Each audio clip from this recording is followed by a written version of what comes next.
If your current process right now is publishing and then sharing it once on social before moving on and creating the next piece, then that's a problem in and of itself. When you create with an evergreen model as the goal, it'll allow you to promote that content long after you publish it. Hey, my name is Jenna Kutcher, and I am obsessed with all things business, marketing, numbers, and helping you to navigate both the messy and the magical seasons of this thing called life. I'm a small-town mama who took a $300 camera, grew a successful photo biz, and now I work from home and run a 7-figure online business. I teach you the tried and true secrets to building a career you adore. Shy away from the real talk?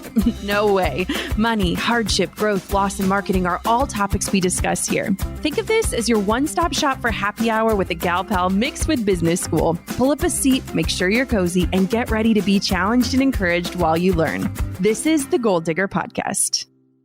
Tell me if this sounds familiar. You log into work every day, you're answering inquiries, communicating with clients or customers, making sure each piece of the puzzle is sailing smoothly.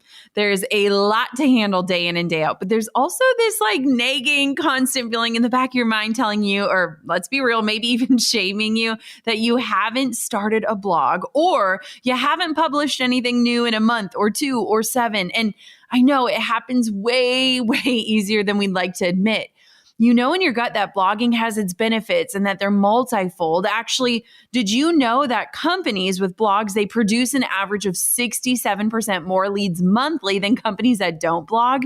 And businesses that blog get 55% more website visitors than businesses that don't? Blogging connects you to your audience in a way that social media just simply can't. It's a long-form style of communicating and teaching that not only positions you as the expert, but also sheds some light onto your perspective, background, and point of view. This is super valuable because people don't want to buy from sterile, cold, impersonal brands or businesses. They want to buy from personalities and people that they can trust. And blogging can help you gain that trust when you blog about the right things. Plus, let's be honest, it's this killer way to bump up your SEO or search engine optimization efforts just by consistently bringing in fresh content that ideally uses keywords and phrases to help get more people onto your website. But you've likely heard all of these great stats and benefits about blogging, but maybe you haven't necessarily experienced them for yourself yet. If you're honest with yourself, blogging isn't exactly a top priority when it comes to your business operations, right? Plus, on the flip side of all these positives that can come from blogging, you also keep hearing these whispers that blogging is dead or it's dying or it's already gone. Why spend your time creating content that people won't even see if it's not going to live on, right? Now, I hear you loud and clear. It's this conundrum that I think so many business owners have a hard time wrapping their heads around. And let's be honest, blogging does take up some of your precious time and your thought and your intention. So when you're not really sure what you feel about it and haven't experienced its benefits yet, it's hard to force yourself to sit down, to brainstorm some topics, and to ultimately hit publish on something that may or may not do anything for your business. So your blog probably sits quietly in a dusty corner of your website, gathering cobwebs and dust bunnies, and that nagging feeling to get something up stays around until the occasional day that you feel inspired to finally draft up a post. Here's the thing. I don't want for you to have to sit around twiddling your thumbs waiting for inspiration to strike. I believe that blogging isn't just important for your business to run to its fullest potential, it's necessary. But the main issue I see entrepreneurs facing is just knowing what to write about. Writer's block is real and there's only so much to cover in your area of expertise, right? No. Today, I want to share with you the things that you actually need to be blogging about. Yes, some of this will fall within your business niche, but not always. This system has allowed me to blog 4 to 5 days a week for the past 9 years I've been running a business and never run out of topics to write about. Plus, it allows you to create the right content that your audience wants and needs from you so that they can keep coming to you as this trusted expert in your arena. That's something worth blogging about. Now let's jump on in. Thanks to Gusto for supporting the Goal Digger podcast. Gusto offers modern, easy payroll and benefits for small businesses across the country. They were even named Best Online Payroll by PC Mag. Get 3 months for free when you run your first payroll at gusto.com/goaldigger. So often when we open up a draft to write a blog post, we run through a list in our minds of what's been happening lately, like what's topical in the world right now, what's new in business or in life, what would be timely and interesting at this current junction in time. And if that's how you approach blogging, no shame. I think that's what most people start with. But I want to urge you to instead start your brainstorming not with what's most timely or relevant right now, but what will be relevant for a long period of time, like what can stand the test of times in an ever-changing online world. Evergreen content is content that doesn't go out of date. It's created intentionally up front to make sense a week from now, a month from now, heck, even a year or two from now. It covers a timeless topic that will always be relevant to your readers, no matter what time of year it is or what's happening in the news. This sort of content is gold in the blogging world because it's something that you can promote and reshare time and time again. Let's talk about that real quickly, because if your current process right now is publishing and then sharing it once on social before moving on and creating the next piece, then that's a problem in and of itself. When you create with an evergreen model as the goal, it'll allow you to promote that content long after you publish it. And you should be resharing this sort of content. I highly recommend scheduling into your content calendar ways to reshare evergreen content on all of your social channels in different ways, weeks and even months after publishing, so that it's constantly getting new eyes on it and being made available as a helpful resource for your people. One thing to remember is that sharing something once is fine, but only a fraction of your audience sees and actually clicks through to it. If you're sharing it in a variety of ways and in a variety of places, your odds of getting it seen and consumed and engaged with are way higher. That's why evergreen content is so key, because it allows you to talk about it anytime without it feeling weird or inauthentic or outdated. When creating with evergreen in mind, a few things you want to avoid include any talk about past or future posts, seasonal or holiday references, current events or pop culture, any mention of dates, or any details that might not age well. You want each piece of content to be able to stand on its own and act like someone just landed on your site for the very first time when you're writing it. Here are some good topic ideas for evergreen content that you can adjust to fit your niche and topics that your brand covers. First, 5 ways to increase blank, or creative subject lines to boost your email open rate, or how to plan for X, 7 ways to simplify a process, or what you might be wondering about, fill in the blank, or step-by-step to doing X. And remember, just because you might work in sales or social media or photography or some other specific industry, it doesn't mean that you only need to blog about that one industry. You may have heard me talk about the JK5 method before. It's a method that I use for planning my content so that it's multifaceted, where you basically choose 5 topics that make sense for you to cycle through your content. It not only helps keep you from burning out on talking about just one thing, but it also makes your content more well-rounded and you way more interesting to follow, because you can speak to a variety of experiences and topics. That way, if someone doesn't need what you have to offer right now, they still have a reason and a connection point to keep them engaged with you. Take this JK5 approach and apply it to blogging to be able to speak and teach on a number of topics rather than just one. Do you run a wedding planning business but also love gluten-free baking? Like, weave that into your content. Maybe someone will find your website because of some stellar gluten-free banana muffins that she's made 14 times now, and she'll be way more likely to remember you and your brand when the time comes that she actually needs wedding planning support. It's okay for you to branch out from your main realm of expertise and share other things that are important to you. I'd suggest picking 4 to 6 topics that you're genuinely interested in and know a lot about already, and begin to run through those in your blog content. Now, if you're feeling stuck, just ask yourself, if I had a magazine, what kinds of topics would it cover? What would the headlines read?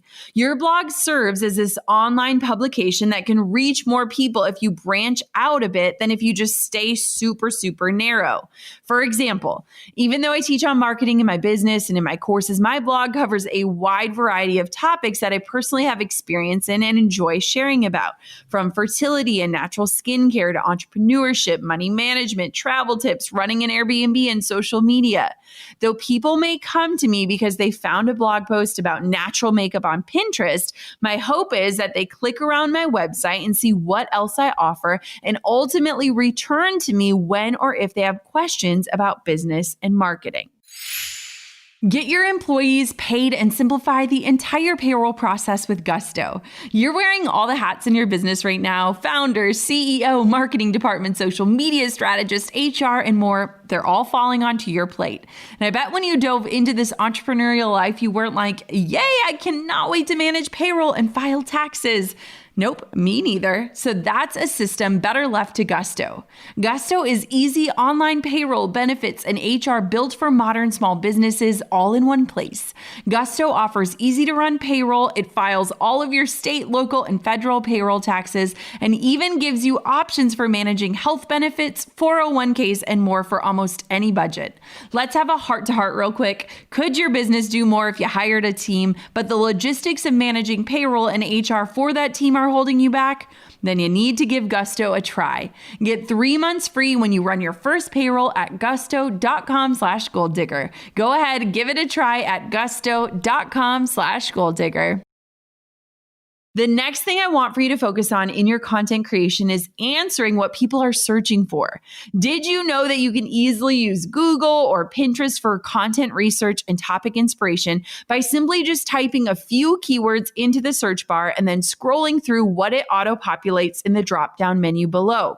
So, for example, if I want to write about money management for entrepreneurs, I can type entrepreneur income into the search bar on Pinterest, and the menu auto-populates what other people are already searching for in the platform, like entrepreneur money quotes, entrepreneur income tips, entrepreneur income ideas, making money ideas entrepreneur, blogging for money entrepreneurs, and so on. So you can pull so many blog topic ideas from conducting keyword searches like this and using your own list of topics you cover on search engines. Lots of times we turn to just creating time-sensitive content or personal content because it feels natural and easy, but people usually aren't typing those sorts of subjects into the search bars. And if someone doesn't know you, they likely don't care about that content. Give them something to care about. Be the solution they are looking for and create with the intention of being that valuable piece of content waiting for someone when they hit that search bar. Take the time to ask yourself what people are searching for so that you can serve your people as they're looking for answers. Simple step-by-step or how-to posts are some of the best forms of educational content because they're just meant to teach and serve.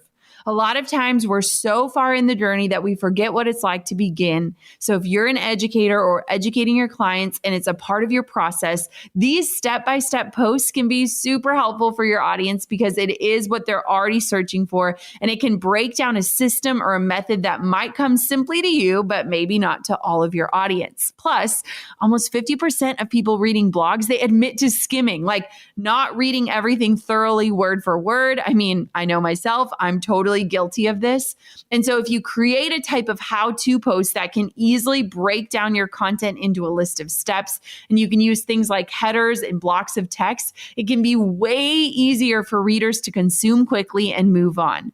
Check out what other people in your industry are blogging and teaching about and adjust the topics to make them your own. We recently began looking at some super, quote, simple processes that a first-time entrepreneur might be Googling, like how to make a pin on Pinterest or how to start an email list with no email marketing experience. And we've been weaving more of this beginner-specific content into our plan to be able to be the guide to new people entering their entrepreneurial journey.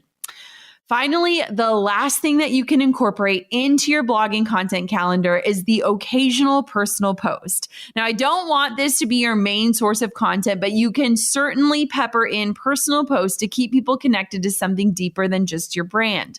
Show pieces of your life so that they're connected beyond what you do or sell. It's so important for people to know and like and trust you, and your story will allow them to build that trust and feel that connection form. We currently publish about 4 blog posts a week. 2 of them cover solo show notes or recaps of our weekly podcast episodes. 1 is geared towards entrepreneurial education, and 1 covers a more personal topic. That means just 25% of our blog content is personal. So I definitely don't want you to fall back on this as a crutch, because let's be real, it's super easy for us to talk about ourselves and what's happening in our personal worlds, but that doesn't mean it should be our main focus or objective when we sit down to create. Use these posts more as a treat to show your audience what life is like behind the scenes, or to share something non-business related like home decor, health and wellness tips, recipes you love, places you visited, or other lighthearted lifestyle related topics. It can also just be a personal update on where you're at with your family, what you're grateful for, or what you're learning in this season. I tend to just write 1 post covering this sort of deeper personal and family content per month. So definitely don't feel like you need to dive deep all of the time. All right, my friend, there you have it. Are you feeling more confident about your blogging plan and coming up with what in the world to actually write about? I know it seems so simple when it's broken down, but just like everything else in your business, it can easily get bumped down the priority list if you don't have a thoughtfully processed plan. I have a team of people helping me create content, so blogging 4 times a week is doable for me in this season, but that doesn't have to be your personal approach. If you can aim for once weekly or even bi-weekly blog posts and stick to that consistently, then you'll get to experience the benefits of blogging, meeting your audience and serving them where they're at, boosting your website's SEO, improving your leads and monthly website visitors, and forging a deeper and more meaningful relationship with your people through personal, how-to, and evergreen posts. I hope that you feel equipped with a plan to never run out of content ideas ever again, and to totally simplify your blogging approach to be fun and impactful without a bunch more work. You've got this, you blogging star. Now get writing and hit publish. I can't wait to see what you write.